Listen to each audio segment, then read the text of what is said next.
Install Android 9.0 Pie on Lenovo Z6 Youth via Resurrection Remix. Please check the description for important notes and all the download links.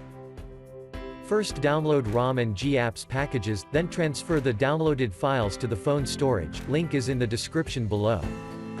Step 2. Boot your device into TWRP recovery.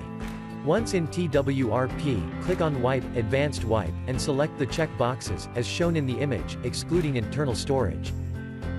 Step 4. Swipe the button to wipe the device.